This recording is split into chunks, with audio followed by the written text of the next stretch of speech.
All right, so yesterday we finished up talking about molecular representations. We said molecular formula is kind of crummy, doesn't tell you about connectivity. Condensed formula is getting better.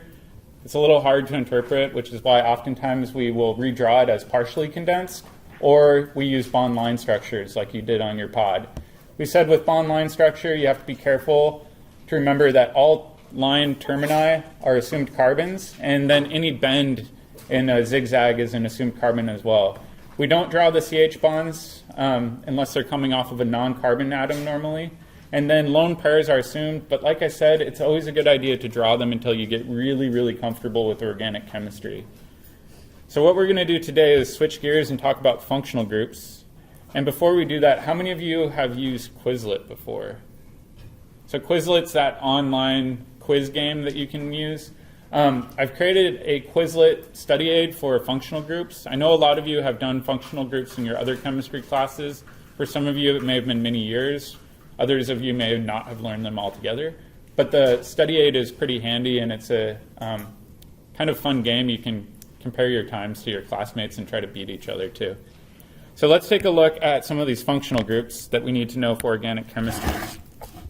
The first one are hydrocarbon-based functional groups.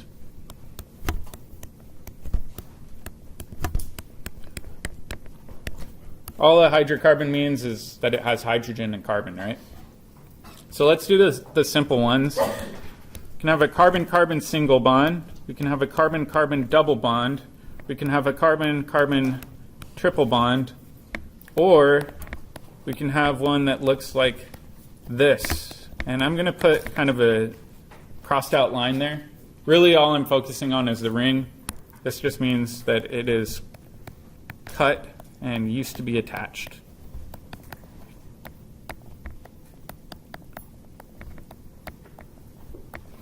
All right, so the first one, if you see a carbon-carbon single bond, what do we normally call those? Does anybody remember from their other chemistry courses? Close. So normally it would be ethane, but what would the functional group be called? An alkane. So it has an ane suffix. So anytime you see an ane suffix, that's implying that you've got a carbon-carbon single bond. What do we call it if you've got a double bond? It still starts with alk, but it's not ane anymore. Ene, E-N-E. And then last but not least, we've got triple bonds. These are our alkynes, so Y-N-E. They sound really similar, so oftentimes you'll find that I overpronunciate them, and you're welcome to as well. It's easy to get them confused. All right, the next one, we've got an aromatic ring there. We'll talk a lot about aromaticity later in the year, but this is referred to a few different ways. This is oftentimes referred to as a phenyl group. A phenyl group is where you have that ring coming off of something else. Oftentimes you may see it referred to as an arene or aromatic. But the proper nomenclature is to refer to it as a phenyl group. This is confusing, and I'll show you why.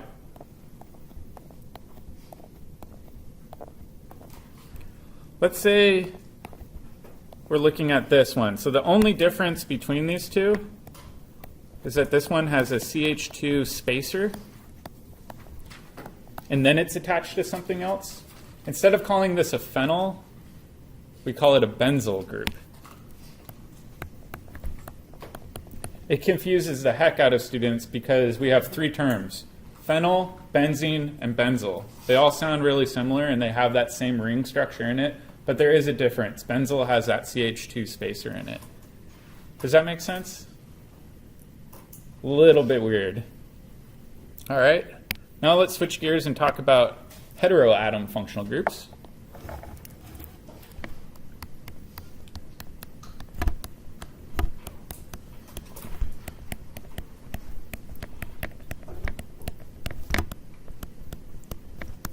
Does anybody know what a heteroatom is?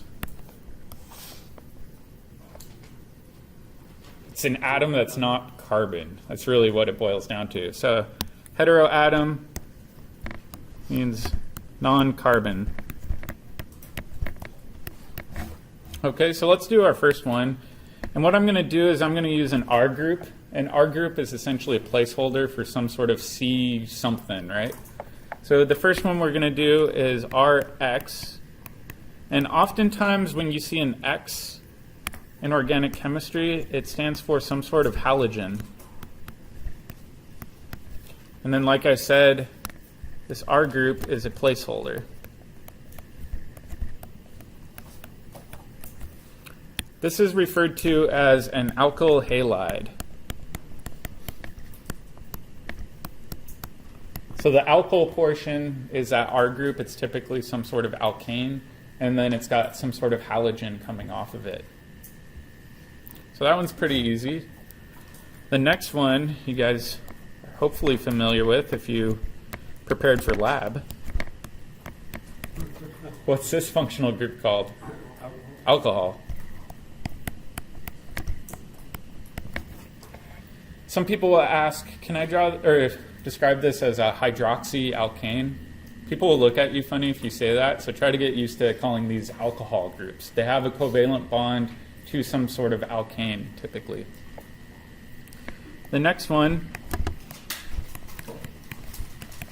has a sulfur in place of oxygen. These are referred to as thiols. Those are very similar to alcohols. Does anybody know the big difference? What's that, sulfur? These stink to high heaven. I used to have a friend that would work with these, and he smelled so bad all the time that nobody would sit next to him on the bus. His nose, like, he couldn't even smell them anymore, though, so he was, like, nose blind to how stinky he was. All right, let's do a couple more. So we've got one where you can have nitrogen. Does anybody remember what these are called? An amine. Specifically, this one is a primary amine because it's only attached to one R group or one placeholder. You can have ones where you have two different R groups attached, and this is also referred to as an amine, but people will call these secondary amines because they now have two attachment points. And then last but not least, you can have tertiary amines.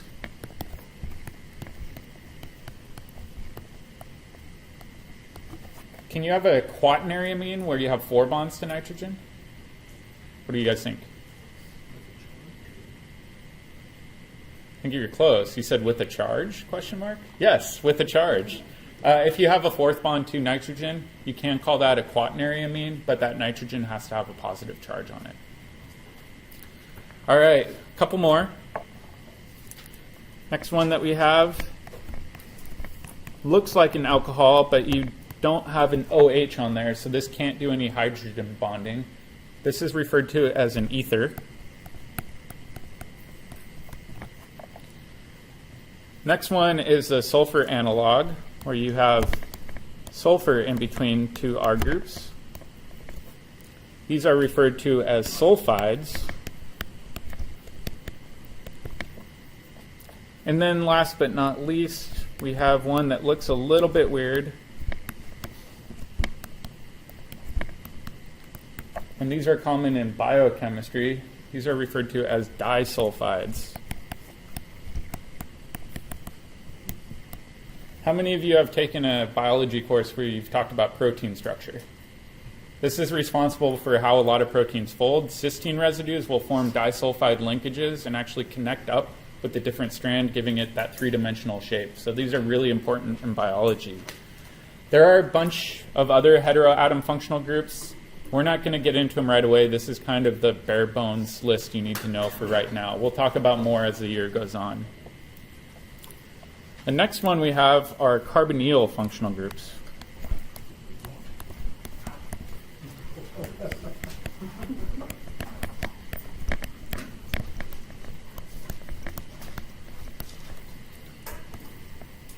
So a carbonyl is a generic class of structures where you have a carbon-oxygen double bond. So I'm just going to label this as Y over here.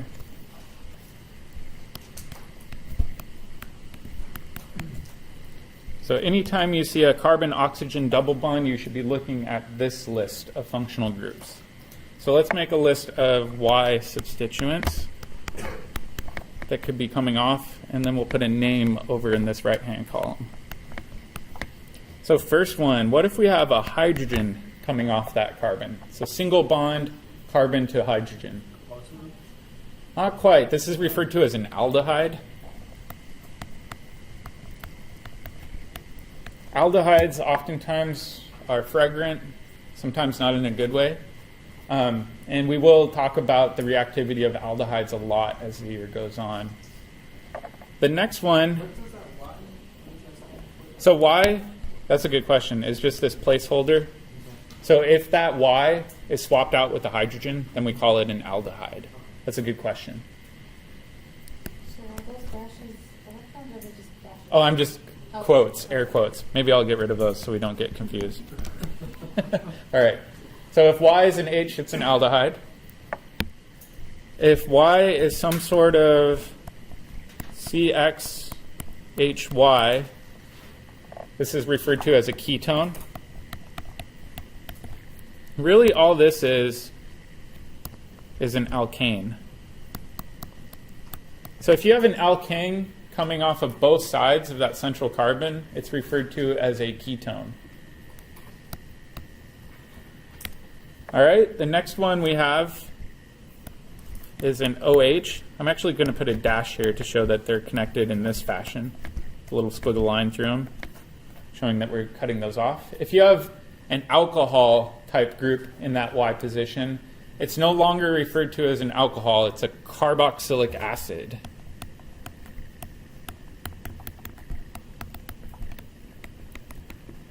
These oftentimes are super duper fragrant. If you've ever opened up a jar of vinegar, that's acetic acid, which is a carboxylic acid. So oftentimes they have that really sharp, pungent smell to them. Ketones can be quite smelly too. If you've ever used acetone, has anybody used that for cleaning nails? That also has kind of a funky chemical smell too. So oftentimes these carbonyls are quite smelly.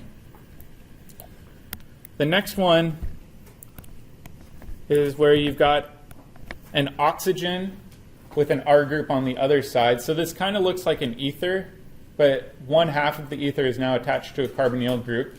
This is referred to as an ester. Esters give a lot of fruits their smells, so like strawberries, bananas, blueberries. The fragrant smell that you associate with those fruits is usually an ester. And then the next one is a little bit confusing.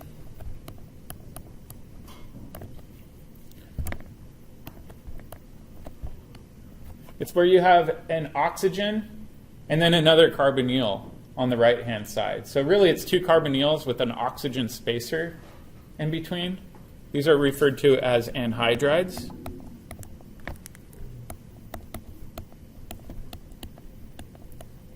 These are often found in things like tear gases. They're often irritating to your eyes and skin. Same thing with the next one, where we have an X coming off. What does the X stand for? Halogen. An halogen. These are referred to as acyl or acid halides. Oftentimes these are found in chemical weapons or even really strong tear gases. And then last but not least, we have some sort of nitrogen. And it could be an NH2, meaning it's a primary nitrogen. It could be a secondary nitrogen. It could be a tertiary nitrogen. It really doesn't matter. But all of these are referred to as amides. And again, amides are responsible for which biomolecule? Amino acids, right? So our proteins are linked together through a bunch of amide linkages. So we'll talk more about that as the year goes on. Does that make sense? Is there a symbol for all those? Oh, the little squiggle? Yeah. That just is my symbol for that I cut off that Y. Oh. Yeah. So think of the little squiggle as a cut. It's a good question. All right, so those are the key functional groups. I do want you to know, chances are in the next quiz or next exam, you will see questions about functional groups. So what's the difference between R and Y? Like, that's Well, sorry, what was your question? the difference between R Yeah, so that's a good question. Our group is typically some sort of alkane placeholder, where the Y, we just made a list of different attachment points rather than redrawing all of them. So if you swap out that Y for a hydrogen, it's an aldehyde. If you swap it out for another alkane, it would be a ketone. If it's an alcohol, then we would call it a carboxylic acid. Like I said, too, one common mistake people make is they'll see something like an OH coming off that Y position, and they'll say, well, that's an alcohol. Not really. You want to be as specific as possible. Technically, it's not an alcohol, it's a carboxylic acid. So use the more specific terminology if one's available to you.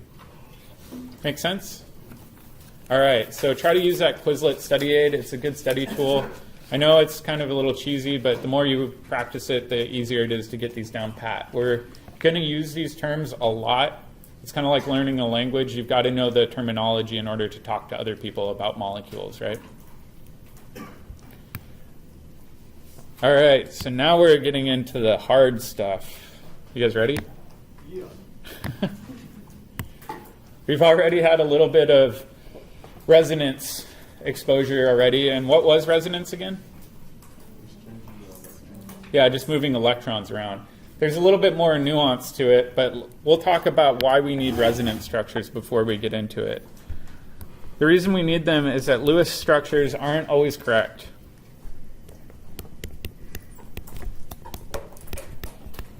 So Lewis structures do not always describe a molecule well.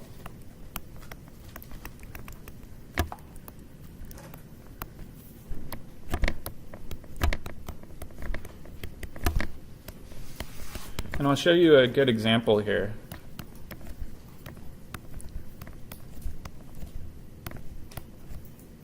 So I've got a carbonyl group there. On one side, it kind of looks like an aldehyde. And then over here, it looks like a deprotonated carboxylic acid. So this is referred to as a formamate anion. All right, if we look at this, which bond do you think should be longer? The red single bond or the blue double bond? Or do you think they're the same length? It's a little tricky, right? I just told you guys earlier that double bonds are normally a little bit shorter, right? Because the sp2 lobes are shorter in length, they have more S character. So ideally, you'd say this should be shorter, and then this one should be longer, right? Single bonds should be longer than double bonds. However, this is incorrect. The reality is that double bond between carbon and oxygen isn't localized exclusively between carbon and oxygen. In fact, it's kind of shared between both oxygens. And so the way we represent that shared double bond is oftentimes you'll see it written as a dash, indicating that that pi bond isn't just between carbon and oxygen, it's actually between the oxygen, carbon, and other oxygen. So it's delocalizing across all three of those atoms. That means that this oxygen up here has half a negative charge, so I'll do a delta negative. And then this oxygen has half a negative charge, so I'll do a partial negative down there. The reality is each of these bonds are the same length. This is a more accurate way of drawing the molecule. And so you can see this has resonance because we're moving electrons around multiple atoms. We're not keeping them isolated in between two specific atoms. So let's take a look at some examples of resonance that will hopefully make a little bit more sense.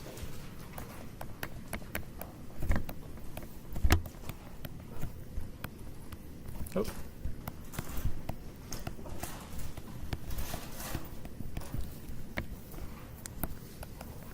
All right, so the first one we're going to do, we have a carbon-carbon double bond, carbon-carbon single bond, and then this carbon down here on the right-hand side has a positive charge. The remaining carbons are neutral. All right, let's do a little review though. What's the hybridization for that carbon? It's got to be sp2. got a steric number of 3 bonded atoms. What about this one? sp2. And last but not least, this one's tricky. So it's got 3 bonded atoms and no lone pairs. So it's still going to be sp2. If it had a lone pair, then we would say it's sp3. And we'll even talk about that. It does get a little confusing. But right now, all of these are sp2. Okay, this is referred to as the allyl cation. All right, so let's try to draw the molecular orbital picture. So I'll show you guys how I like to draw them. I'm just going to draw my single bond network, and I exclude the pi bonds for right now. And then this hydrogen I'm going to actually pucker back to the right a little bit. So if we look at each of these single bonds right here, what was the hybridization for them? Are they sp3, sp2? They've all got to be sp2 based on what we labeled them on the right. Okay, if they're sp2 though, that leaves an orbital left over. What do we have? We have an empty or a p orbital, right? So each of these sp2 hybridized carbons must have a p orbital. P orbitals. Those were unhybridized. And if we look at this one, we said, all right, over here we've got some sort of pi bond. And then this carbon on the right-hand side must have a positive charge, meaning it has an empty p orbital. So with resonance, essentially those electrons on the left 2 carbons that are in that pi bond can actually migrate and be shared with the p orbital on the right-hand side. So to show this, we use a double-headed arrow, and then we bracket our 2 structures. So I'm going to do a bracket over here. And the reason we want to use brackets and a double-headed arrow is this isn't a true reaction. It's just showing both resonance structures.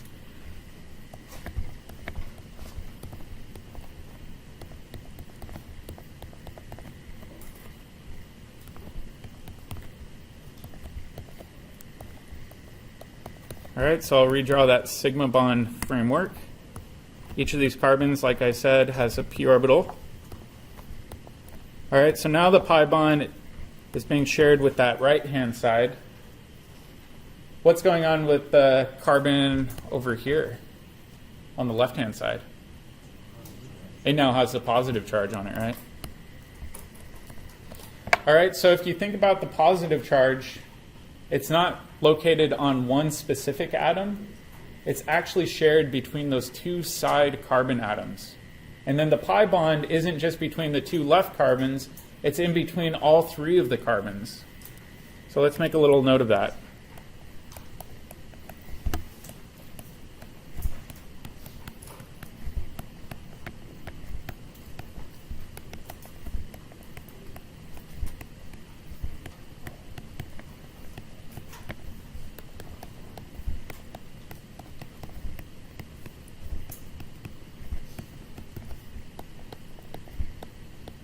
So the question is, why does this happen? Why is this beneficial for the molecule? What do you guys think? Anybody have a hypothesis or idea? What do you think? Keeps it stable, right? We know charges make a molecule less stable. If you force a charge on one atom, that atom's not very happy. But if that atom has an opportunity to share that charge with multiple atoms, it's a lot happier, right? It's sharing the burden of that positive charge. So resonance occurs typically to provide stability for a molecule. You can delocalize electrons and you can delocalize charges. So let's take a look at another weird example.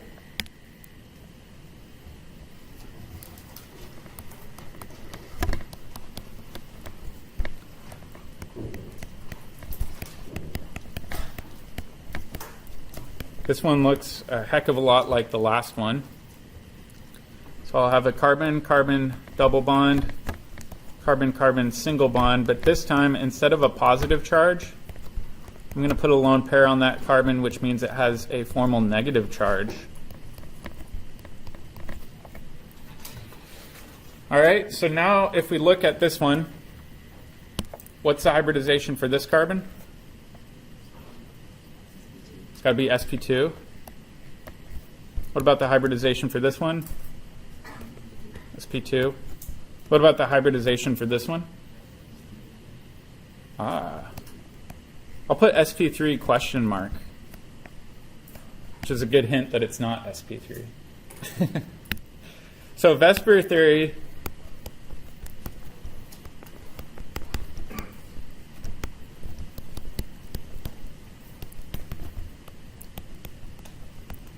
predicts that the right carbon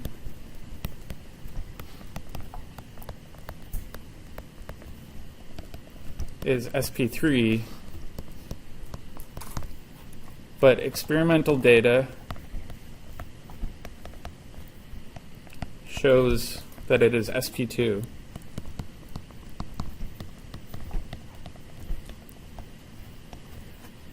So we would predict that carbon on the right to be what sort of shape?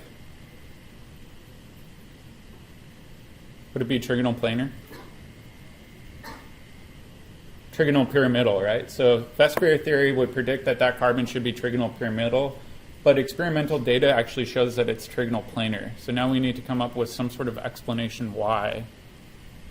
So let's take a look at this one using the same resonance structure drawing. So same sigma bond network. Draw a hydrogen back here. Hydrogen back here. So we know that there's those p orbitals left over. And experimental data says that that carbon on the right is sp2, not sp3. So it must have a p orbital. So we've got some sort of pi bond that is occurring between those two leftmost carbons. Where do you think the lone pair is for the carbon on the right? Where must it be? Yeah, it must be in the p orbital. It's got to occupy some orbital. So I'll just draw it in that orbital over there. Okay, so resonance structures have to have that double-headed arrow. Let's redraw our sigma bond network.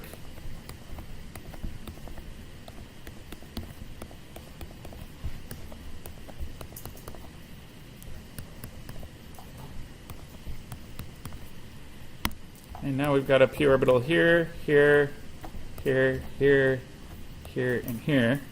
So that pi bond can actually shuttle over to these two carbons because those p orbitals are all aligned with one another.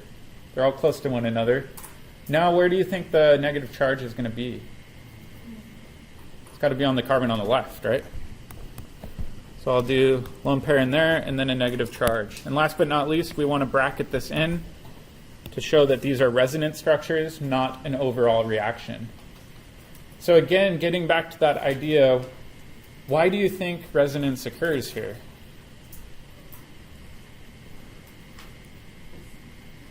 Because of symmetry, so it's more symmetrical. And then if you notice that negative charge, it's not being forced onto any one atom. It's actually being shared between two carbon atoms.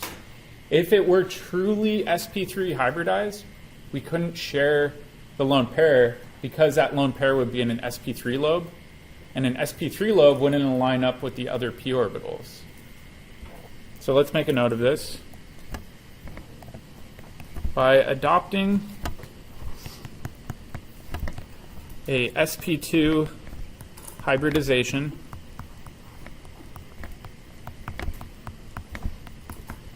the carbon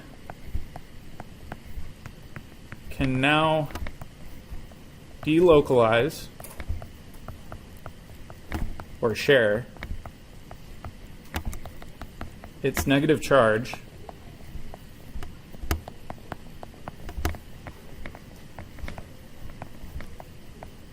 with the neighboring p orbitals.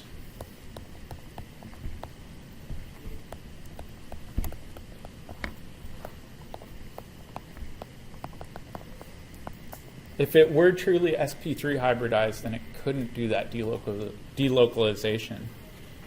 Does that make sense? It does kind of throw a wrench into our Vesper theory. Now we have to pay attention to resonance along with steric number.